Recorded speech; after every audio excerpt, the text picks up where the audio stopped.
چاہیے ہر صورت اللہ نے سب کے لیے بھیجی ہے اور ان کی ہدایت کے لیے بھیجی ہے۔ کل یہ سارے مریں گے، اللہ کے آگے گھٹنوں کے بل پڑے ہوں گے۔ میری اقوام متحدہ کے سیکرٹری جنرل سے گزارش ہے کہ وہ استعفیٰ دے دے۔ اس نے یہ قانون پاس کرایا تھا، یہ قرارداد پیش ہوئی تھی اور پاس ہو گئی تھی۔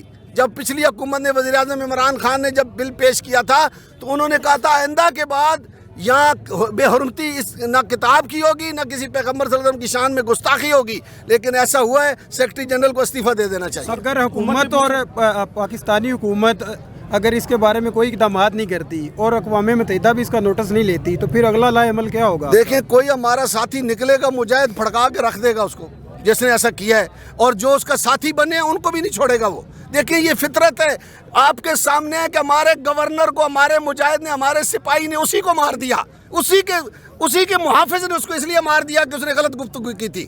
میری گزارش ہے دنیا ایسا نہ کرے، ورنہ کوئی بھی مجاہد، کوئی بھی مسلمان، ہم چاہے جین میں ہوں، ہم بغیر داڑھی کے ہوں، ہم کلین جیسے مرضی ہوں، لیکن ہم یہ چیز برداشت نہیں کر سکتے۔ دنیا ایسا نہ کرے۔ دنیا میں آزماتی ہے، لیکن انشاءاللہ ہم آزمائش پہ پورا اترتے ہیں۔ سر، اتنے یہ واقعات ہوتے رہتے ہیں، لیکن جو OIC فورم ہے اس کی طرف سے کبھی اس طرح کی سٹیٹمنٹ نہیں آئی۔ وہ OIC ہو گئی، لیکن امت مسلمہ کی OIC ہو گئی۔ امت مسلمہ کی جانب سے بھی اس طرح، جس طرح عرب ممالک ہیں ان کے اندر یار جو بڑے ہو جاتے ہیں نا، جو حکمران ہو جاتے ہیں، ان کے دل کمزور ہو جاتے ہیں، وہ ڈرتے رہتے ہیں اور مر بھی جاتے ہیں، ڈرتے رہتے ہیں۔ بھائی اللہ نے پیدا کیا ہے انسان کو کہ حق بتانے میں تیری جان چلی جائے تو کوئی پرابلم نہیں ہے، یہ ویسے گاڑی کے نیچے بھی کوئی آ سکتا ہے۔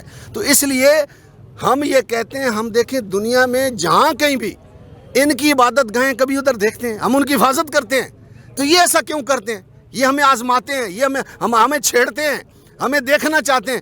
افغانستان میں ان کو سمجھ نہیں آئی ہے، کتنی لاشیں اٹھا کر لے گئے ہیں، اور ہم تو شہید ہو گئے ہیں، جہاں جتنے گئے ہیں وہ جنتی ہیں، اور ان کی لاشیں بھی گئی ہیں اور جہنم میں بھی جائیں گے انشاءاللہ۔